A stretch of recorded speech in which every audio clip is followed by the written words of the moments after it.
ਭੂਚਾਲ ਪ੍ਰਭਾਵਿਤ ਤੁਰਕੀ ਤੋਂ ਰਾਹਤ ਅਤੇ ਬਚਾਅ ਕਾਰਜਾਂ ਐਨਡੀਆਰਐਫ ਦੀ ਟੀਮ ਪਿਆਰ, ਸਾਂਝ ਅਤੇ ਮਨੁੱਖਤਾ ਦੀਆਂ ਅਣਗਿਣਤ ਕਹਾਣੀਆਂ ਲੈ ਕੇ ਭਾਰਤ ਪਰਤੀ ਹੈ।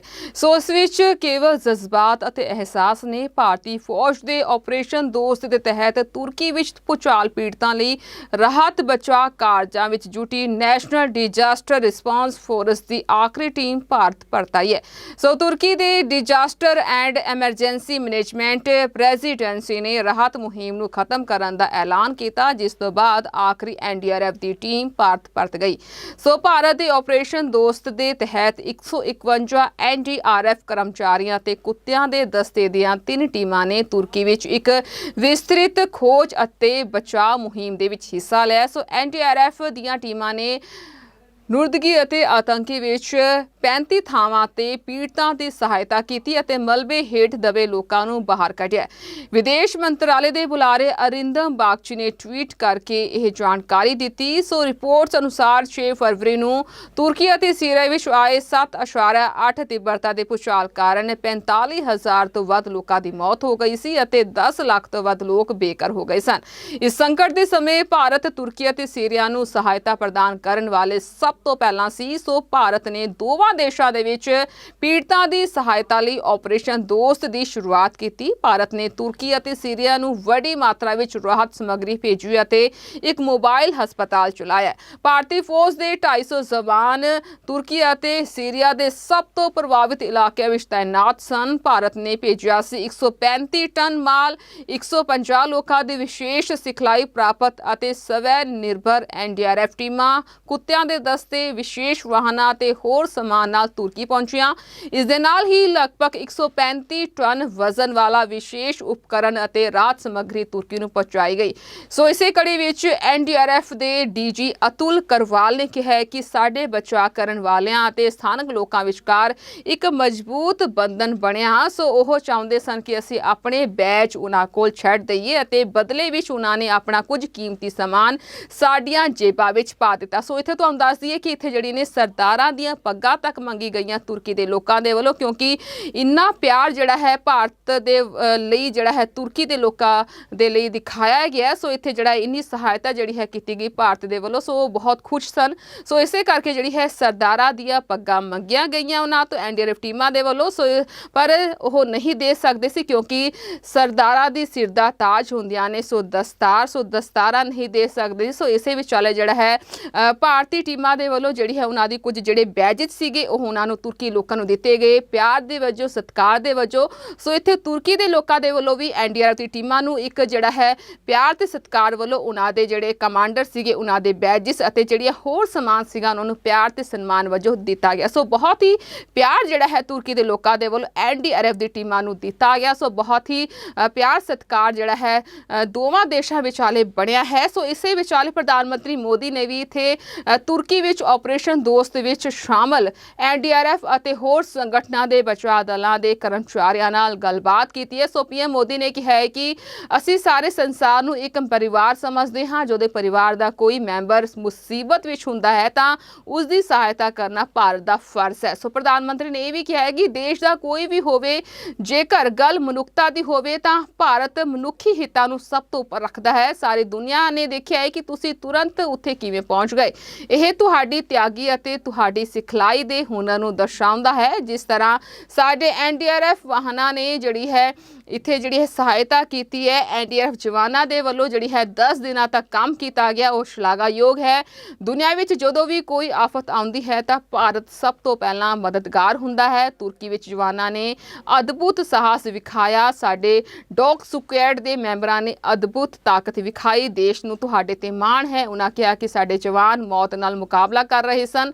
ਰਾਹਤ ਕਾਰਜਾਂ ਲਈ ਜਾ ਰਹੀ ਭਾਰਤੀ ਟੀਮ ਨੇ ਮਨੁੱਖਤਾ ਦੀ ਭਲਾਈ ਦਾ ਕੰਮ ਕੀਤਾ ਹੈ। ਅਸੀਂ ਸਾਰਿਆਂ ਨੇ ਉਹ ਤਸਵੀਰਾਂ ਵੇਖੀਆਂ ਨੇ ਜਿੱਥੇ ਇੱਕ ਮਾਂ ਤੁਹਾਡੇ ਮੱਥੇ ਤੇ ਚੁੰਮ ਕੇ ਆਸ਼ੀਰਵਾਦ ਦਿੰਦੀ ਹੈ। ਸੋ ਜਦੋਂ 2001 ਵਿੱਚ ਜਦੋਂ ਗੁਜਰਾਤ ਵਿੱਚ ਭੂਚਾਲ ਆਇਆ ਸੀ, ਮੈਂ ਇੱਕ ਵਲੰਟੀਅਰ ਵਜੋਂ ਕੰਮ ਕੀਤਾ ਸੀ ਅਤੇ ਮੈਂ ਲੋਕਾਂ ਨੂੰ ਬਚਾਉਣ ਦੇ ਵਿੱਚ ਆਈਆਂ ਮੁਸ਼ਕਲਾਂ ਨੂੰ ਵੇਖਿਆ ਹੈ। ਸੋ ਉਹ ਭੂਚਾਲ ਤੋਂ ਵੀ ਵੱਡਾ ਸੀ। ਸੋ ਪੀਐਮ ਮੋਦੀ ਨੇ ਕਿਹਾ ਕਿ ਉਹਨਾਂ ਨੇ ਭੂਚਾਲ ਦਾ ਦਰਦ ਵੇਖਿਆ ਹੈ। ਮੈਂ ਤੁਹਾਨੂੰ ਸਲਾਮ ਕਰਦਾ ਹਾਂ।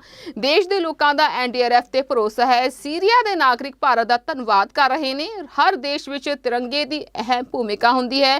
ਅਸੀਂ ਅਫਗਾਨਿਸਤਾਨ ਹਿੰਦੁਸਤਾਨ ਅਤੇ ਯੂਕਰੇਨ ਦੇ ਵਿੱਚ ਵੱਡੀ ਭੂਮਿਕਾ ਨਿਭਾਈ ਹੈ। ਤਿਰੰਗੇ ਨੂੰ ਲੈ ਕੇ ਇੱਥੇ ਅਸੀਂ ਵੀ ਜਿੱਥੇ ਵੀ ਅਸੀਂ ਪਹੁੰਚਦੇ ਹਾਂ ਸਾਨੂੰ ਭਰੋਸਾ ਮਿਲਦਾ ਹੈ ਕਿ ਹੁਣ ਭਾਰਤ ਦੀਆਂ ਟੀਮਾਂ ਪਹੁੰਚ गई ने ਅਤੇ ਹੁਣ स्थिति बेहतर होनी शुरू हो जाएगी। हमारे रेस्क्यू ऑपरेशन के तहत हमने अर्थक्वेक के 80 घंटे बाद और 104 घंटे के बाद 2 बच्चियों को जिंदा रबल्स के बीच में से बचाया, जो एक बहुत बड़ी अचीवमेंट है हमारी।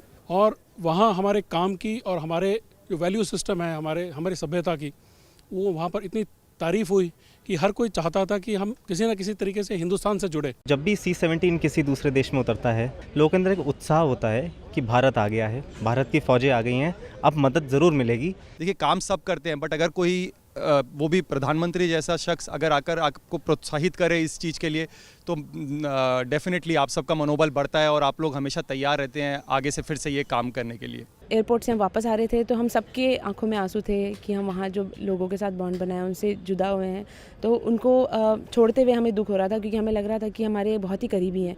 हमारे एयरक्राफ्ट के ऊपर जो नेशनल एम्बलम लगा था उसके नीचे सब लोग चाह रहे थे कि हमारा सेल्फी हो जाए। प्रधानमंत्री का तो मैं पर्सनली एडमायरर हूँ बहुत ही, उनका जो काम करने का तरीका है, उनका जो जितना वो मेहनत करते हैं, मैं सोचता हूँ कि मैं भी उनकी जैसा मेहनत कर पाऊँ अपने देश के लिए। हम लोगों को देखते ही लोग खड़े होकर के स्वागत करते थे और लोगों के आंखों में जो आंसू होते थे वो नज़र आता था कि हम लोगों के जो हमने काम किया है उनको कितना ज़्यादा एक्सेप्ट किया है। हम उनसे रिलेट कर पा रहे थे और वो हमें अपने एक तरह से देवदूत की तरह हम लोगों को देख रहे थे कि जहाँ पर भी ये लोग हैं तो हमारी पूरी तरह से मदद होगी। जब हमारे देश के मुखिया हमको बुला के सम्मानित कर रहे तो हमारे लिए बहुत गर्व की बात है कि हमारे इस काम को अप्रिशिएट किया जा रहा है। जो मेरे जैकेट पहन रखी थी अपनी इस वर्दी के यूनिफॉर्म के ऊपर, तो मेरे दाएं साइड में मेरा इंडियन फ्लैग लगा हुआ था, जो वर्दी के ऊपर उसमें ऑपरेशन दोस्त लिखा हुआ था। तो बार बार मेरे को वो जैकेट लेने की बोल रहा था कि अपनी जैकेट दे दो। मैंने मना किया कि ये मेरी यूनिफॉर्म है, तो बोला कि I like your Indian flag and I respect Indian flag. प्रधानमंत्री जी ने जो समय दिया उसके लिए हम बहुत बहुत आभारी हैं, और जिस तरह से ये हर चीज़ को लेकर के इतने संजीदा हैं, उसको देख कर के हमको भी बड़ा उत्साह रहता है कि हम अपने देश का नाम रोशन करें। हमारी संस्कृति ने हमें वसुधैव कुटुंबकम की सीख दी। देश कोई भी हो, अगर बात मानवता की है, मानवीय संवेदना की है, तो भारत मानव हित को ही सर्वोपरि रखता है। ये जो ऑपरेशन करने के लिए आए हुए अलग अलग टीमें थी, उनकी कुछ जरूरत पड़ गई तो वे भी एक दूसरे को मदद करते थे कि क्या था? ऐसा कोई अनुभव है किसी का? एक ऑपरेशन साइट में हमें तुर्की की टीम जो थी उसके साथ काम करने का लगातार मौका मिला और लगभग 72 घंटे तक उस साइट पे हम काम करते रहे। कि हम लोग जब काम कर रहे थे तो अपनी टेक्निक्स को अडॉप्ट करते हुए ब्रीचिंग करके कम से कम रबल को हटा के अंदर घुसने की कोशिश कर रहे थे एंट्री की। लेकिन जो लोकल आर्मी यूनिट्स उनकी थी वो ज़्यादातर हैवी मशीनरी का इस्तेमाल करते हुए उस लोड को हटाना चाह रहे थे। तो लास्ट में फिर यही हुआ कि उन्होंने हम लोगों को पूरी तरह से बोला कि आप इसको कीजिए, हम देख रहे हैं, और उसके बाद उन्होंने एंट्री हमारे मेथड के थ्रू अंदर की।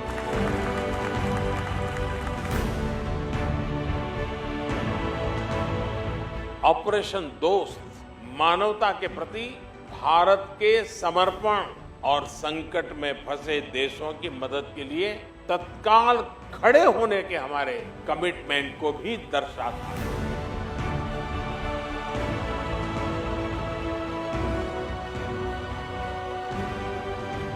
सुना आप में से किसी की जुड़वा बच्चों को छोड़ के चली गई आप, हैं? आकर के बच्चों को मिलना हुआ कि नहीं हुआ है? अभी नहीं हुआ। ये बहुत बड़ी देश के लिए प्रेरणा है। पहली बार गए होंगे? जी सर। आप में से कई होंगे तो पासपोर्ट भी पहली बार बना होगा।